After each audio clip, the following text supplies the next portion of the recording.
दोस्तों, क्या आपने ये कभी सोचा है कि हमारे सोलर सिस्टम में सूरज की दूसरी तरफ हमारी जमीन के जैसा एक और प्लेनेट हो सकता है, और शायद वो जमीन के ऑर्बिट पे ही घूम रहा हो और उसकी ऑर्बिट करने की स्पीड भी जमीन के जैसी हो, जिसकी वजह से जमीन, सूरज और वो दूसरी जमीन हमेशा के लिए एक स्ट्रेट लाइन में रहते हों, और इसीलिए हम उस प्लेनेट को कभी भी नहीं देख पा रहे हैं। वो काउंटर अर्थ भी 24 घंटों में एक रोटेशन और 365 दिनों में एक रेवोल्यूशन करती होगी, और हो सकता है कि वहाँ भी हम इंसानों के जैसे इंटेलिजेंस रहते हों। यहाँ मैं आपको बता दूं कि ये आइडिया मेरा नहीं, बल्कि ये आइडिया आज से 2300 साल पहले ग्रीक फिलोसोफर फिलोलॉज ने दिया था। इस हाइपोथेटिकल प्लेनेट को एंटिक्थॉन यानी कि काउंटर अर्थ नाम दिया गया था। लेकिन यहाँ पर एक सवाल आता है, क्या असल में ऐसा हो सकता है? क्या सूरज की दूसरी तरफ के सोलर सिस्टम में जमीन के ऑर्बिट में ही एक और जमीन हो सकती है, जिसके बारे में हम लोगों को आज तक नहीं पता?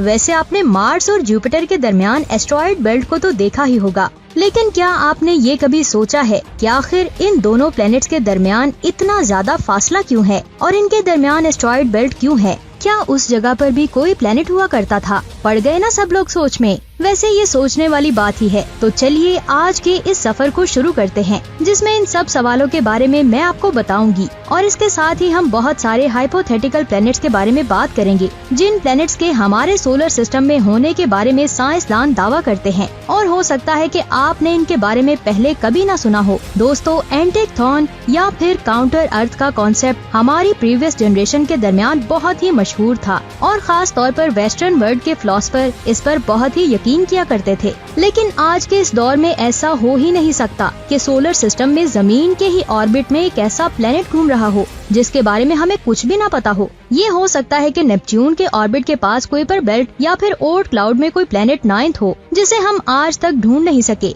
लेकिन इनर सोलर सिस्टम में ऐसा प्लेनेट होना नामुमकिन है। अगर ऐसा कोई प्लेनेट होता तो शायद हम उसे अपनी आंखों से ना देख पाते, लेकिन उसकी ग्रेविटी का इफेक्ट तो हमें जरूर दिखाई देता। वो प्लेनेट मरकरी, वीनस और मार्स के ऑर्बिट पर अपना इफेक्ट जरूर डालता। हम इंसान अगर आज वीनस, मरकरी और मार्स पर अपने स्पेस प्रॉब सक्सेसफुली लैंड करवाने में कामयाब हुए हैं, तो इसकी वजह हमारी एक्यूरेट कैलकुलेशंस और आसपास के ऑब्जेक्ट्स की ग्रेविटी का सही अंदाजा है। अगर कोई और प्लेनेट एग्जिस्ट कर रहा होता तो उसकी ग्रेविटी हमारी सारी कैलकुलेशंस पर पानी फेर देती और हमारे स्पेस प्रॉब्स दूसरे प्लेनेट पर कभी भी लैंड नहीं कर पाते। सेकेंडली, जब हम इन स्पेस प्रॉब्स को दूसरे प्लैनेट्स पर भेजते हैं तो वो उस लोकेशन से स्पेस की बहुत सारी तस्वीरें लेते हैं। चले मान लेते हैं कि हम जमीन से उस प्लैनेट को नहीं देख सकते, लेकिन दूसरे प्लैनेट से तो उसे देखना पॉसिबल हो सकता है। इस तरह मॉडर्न साइंस में एंटिक्थॉन जैसे हाइपोथेटिकल प्लैनेट की कोई जगह नहीं है। वैसे कभी आपने ये सोचा है कि मार्स और जुपिटर के दरमियान इतना ज्यादा फासला क्यों है? क्या वहाँ पर कोई प्लेनेट नहीं हो सकता था?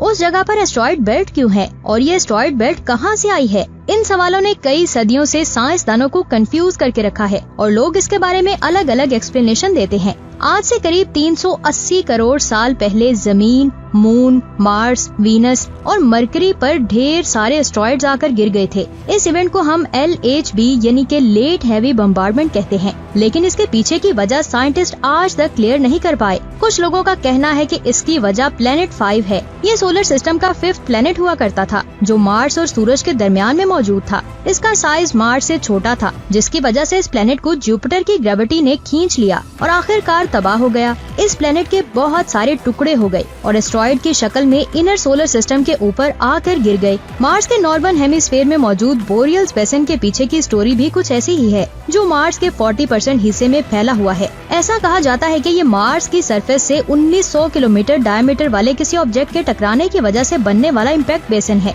लेकिन कुछ साइंटिस्ट LHB के पीछे जुपिटर और सैटर्न के ऑर्बिट में हुई सडन चेंजेस की वजह से एस्ट्रॉयड बेल्ट के एस्ट्रॉयड का इनर सोलर सिस्टम में दाखिल होना बताते हैं। कुछ लोग कहते हैं कि एस्ट्रॉयड बेल्ट प्लेनेट 5 से बनी थी, लेकिन कुछ कहते हैं कि बेल्ट पहले से ही मौजूद थी। आप नीचे कमेंट करके बताएं कि आपको क्या लगता है कि ये एस्ट्रॉयड बेल्ट पहले से ही मौजूद थी या फिर प्लेनेट 5 को डिस्ट्रॉय होने की वजह से बनी थी। 1801 में जब गुइज़ी पियाज़ी ने सेरेस को ढूंढा तो एस्ट्रॉयड बेल्ट के बारे में हमें मजीद इन्फॉर्मेशन मिलने लगी। इसके बाद पैलस, वेस्टा और जुनू को भी ढूंढा गया। ये चारों एस्ट्रॉइड बेल्ट के सबसे बड़े एस्ट्रॉइड्स हैं। कुछ एस्ट्रोनॉमर्स का कहना है कि ये चारों एस्ट्रॉइड्स पहले एक ही थे। ये सारे एस्ट्रॉइड्स पहले एक प्लेनेट हुआ करते थे जिसे फोटोन नाम दिया गया। ये कॉन्सेप्ट भी बिल्कुल प्लेनेट 5 की तरह ही है और हो सकता है कि ये दोनों कॉन्सेप्ट्स एक ही ऑब्जेक्ट की तरफ इशारा कर रहे हों। लेकिन यहाँ पर एक सवाल आता है कि अगर वहाँ पर कोई प्लेनेट था तो वो डिस्ट्रॉय कैसे हुआ। एक मिनट के लिए हम फर्ज कर लेते हैं कि इसके पीछे की वजह जुपिटर की ग्रेविटी है, लेकिन फिर सवाल ये उठता है कि आखिर इससे पहले वो स्टेबल कैसे था, क्योंकि वो प्लेनेट तो हमेशा से ही वहाँ पर मौजूद होता होगा और जुपिटर की ग्रेविटी भी हमेशा के लिए उसे इफेक्ट कर रही होगी। एंशिएंट समरियन मार्स और जुपिटर के दरमियान में टियामेट नाम के एक प्लेनेट के होने का बताते हैं। एक अमेरिकन टॉम वैन फ्लैंडर ने अपनी book dark matter missing planet and new comets में उन्होंने ये बताया था कि ये प्लेनेट आज से 6.5 करोड़ साल पहले किसी दूसरे ऑब्जेक्ट के टकराने की वजह से डिस्ट्रॉय हो गया था। फिर इसके बाद ये एस्ट्रॉइड बेल्ट बनी थी। यहाँ पर एक सवाल आता है कि आखिर वो कोलाइडिंग ऑब्जेक्ट क्या था। इस सवाल का जवाब टॉम ने भी नहीं दिया। प्लेनेट 5, फियाटोन एंड टियामेट की मिस्ट्री का जवाब हमें अजरबैजान के कंट्रोवर्शियस सूडो साइंटिस्ट और एंशिएंट एस्ट्रोनॉमर थ्योरी के बिलीवर ज़करिया सेटचन की एक book the 12th planet and the cosmic code में मिलता है। ये जवाब सुनने से पहले जरा दिल थाम कर बैठें, क्योंकि ये आपको थोड़ा इलॉजिकल लग सकता है। ज़करिया के मुताबिक अर्ली सोलर सिस्टम में टियामेट नाम का एक प्लेनेट हुआ करता था जो मार्स और जुपिटर के दरमियान में मौजूद था। वो निबुरु नाम के एक प्लेनेट से टकरा गया था जिसकी वजह से उसके 2 टुकड़े हो गए। वो पूरी तरह तबाह नहीं हुआ था, बल्कि वो आज भी मौजूद है। इसके बारे में जानने से पहले हमें निबिरू के बारे में जानना चाहिए। ऐसा कहा जाता है कि ये एक प्लेनेट है जो सूरज के अराउंड एक हाईली इलेक्ट्रिकल ऑर्बिट में घूमता है। इसका एक चक्कर 3600 सालों में कंप्लीट होता है। कुछ सरफिरे लोग इसके बारे में ये भी दावा करते हैं कि ये 2012 में जमीन से आकर टकरा जाएगा और हम सब इंसान खत्म हो जाएंगे। सच्चाई तो हम सब ने देख ही ली है। 2012 को गुजरे कई साल हो चुके हैं। ज़करिया के मुताबिक निबिरू प्लेनेट के टकराने की वजह से ही टियामेट के 2 टुकड़े हुए थे। इसका एक टुकड़ा बहुत बड़ा था और दूसरा टुकड़ा बहुत ही छोटा था। इस कोलिजन में 2 टुकड़ों के अलावा जो कुछ भी बचा था वो आज के एस्ट्रॉइड बेल्ट है। क्या आप जानते हैं कि वो बड़ा टुकड़ा क्या है? मैं आपको बता दूं, वो बड़ा टुकड़ा हमारी जमीन है। ये मैं नहीं कह रही, बल्कि ये ज़करिया सेटचन का कहना है। उस कोलिजन के बाद टियामेट ने अपना ऑर्बिट चेंज किया और वो आज इनर सोलर सिस्टम में जमीन की शक्ल में मौजूद है।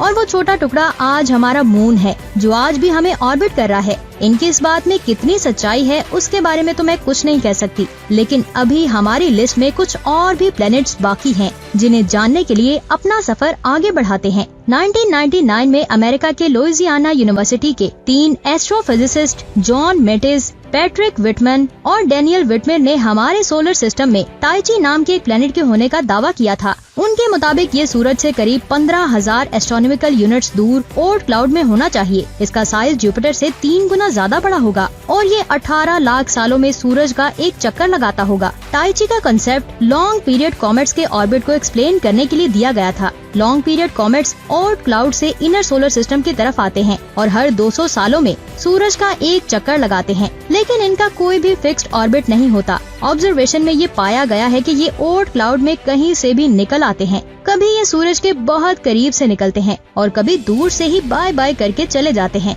इनको एक्सप्लेन करने के लिए ही उन तीनों एस्ट्रोफिजिसिस्ट ने टाइची का कंसेप्ट दिया था, जो अपनी ग्रेविटी की वजह से लॉन्ग पीरियड कॉमेट्स को इनर सोलर सिस्टम में भेज रहा होगा। लेकिन 2012 से 2014 के दरमियान नासा के वाइड फील्ड इंफ्रारेड सर्वे एक्सप्लोरर यानी कि वाइस टेलीस्कोप से ली गई रिसर्चेज में ऐसा कुछ भी नहीं मिला और इस तरह इस ऑब्जेक्ट का आइडिया भी निगलेक्ट कर दिया गया। वीडियो के लास्ट में आपका इंट्रोडक्शन थेया से करवाती हूँ। ऐसा कहा जाता है कि अर्ली सोलर सिस्टम में थेया नाम का एक प्लेनेट हुआ करता था जो जमीन से टकराया था। इस कोलिजन से बहुत सारे डस्ट और रॉक पार्टिकल स्पेस में जमा हो गए थे। इन्हीं पार्टिकल्स ने मिलकर हमारे मून का फॉर्मेशन किया था, जिसे हम मून के फॉर्मेशन की जिएंट इम्पैक्ट हाइपोथेसिस कहते हैं। जमीन के कोर को भी इसी कंसेप्ट से एक्सप्लेन किया जाता है। ऐसा कहा जाता है कि दोनों प्लैनेट्स के कोलिजन की वजह से उनकी कोर मिक्स हो गई थी और आज हम जमीन की जिस कोर के बारे में जानते हैं वो जमीन और थिया की कोर का मिक्सचर है। मून की फॉर्मेशन के बारे में और भी हाइपोथेसिस पॉपुलर हैं। उम्मीद है कि आज की इस वीडियो से आपने बहुत कुछ सीखा होगा। अगर आज की इस वीडियो से आपने कुछ नया सीखा है तो नीचे कमेंट्स करके जरूर बताएं। अपना बहुत सारा ख्याल रखें। खुदा हाफिज।